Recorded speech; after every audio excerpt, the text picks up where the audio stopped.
Welcome back to News Desk. To the rest of our stories. Last Saturday's heavy downpour has once more rendered parts of the national capital, Accra, and its immediate environs flooded. The situation has not ceased as more properties and lives get lost each year.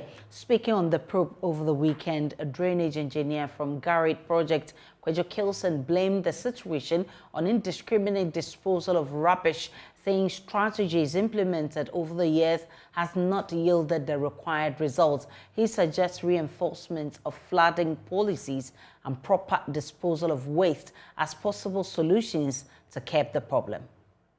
A consequence of a natural occurrence, that's rain. We can't prevent rainfall. At best, we try and it's what we call flood risk mitigation. But it just doesn't rain in Accra. It rains everywhere. Yes, Accra. So it's definitely going to rain. The meteo agencies are going to predict. We, the engineers, can also predict where there will be a lot of damage. For example, in Accra, there are the usual sources: Kanishi, Runabout, Circle. Then when you go to our western side, you have the Wager stretch. We know where the problems exist. But it appears that yesterday there were areas that usually they don't experience flooding, but they enter the books. Yes, that means the interventions we are putting in place are not having that long-lasting effect. And so, for example, when we talk about solid waste disposal into drains, we are seeing more people selling by the roadsides. Yes, places where they were free from hawkers now have hawkers. So we are still creating the condition that cause blockages. Already we are challenged. We don't have a lot of funds to expand our drains. The drains we have, which have a large extent outlived their purpose, are being choked. And we have a lot of underground drains. It's very difficult to desilt underground drains. And usually because they are covered, we don't know how much blockage. It's only when they are flooding that we came to realize that those drains are blocked.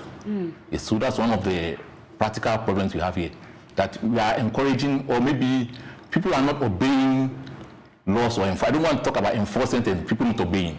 There's enforcement bit, and for us, as citizens of Ghana, as we are citizens, we have to have appropriate waste disposal practices. Okay. Yes. So if you continue disposing of waste in the drains, they are covered.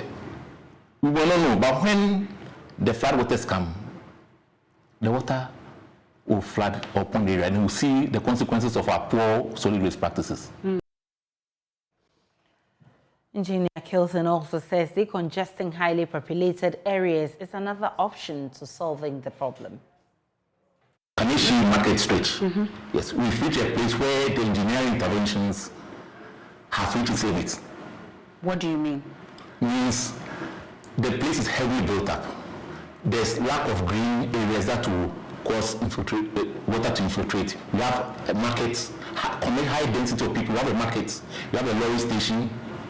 So if you are not prepared to decongest, to allow water to percolate the ground, the next drastic action is to then move people, evacuate people, or stop traffic on that road when there's flood. In that we are getting people out of harm's way. That's the alternative. Okay. Because the measures, for example, when we decide to relocate the market, we'll have to compensate a lot of people. That money could have been used to expand some drains somewhere. So that's the way to face now. The place is heavily congested. A high density of people means a lot of waste. Covered drains, blocked. We don't know the severity of blockage. Only when the flood is occurred, we realize that these drains are blocked. We're still live on JoyNews Desk. We'll take a break. When we return, we'll bring you the latest from business.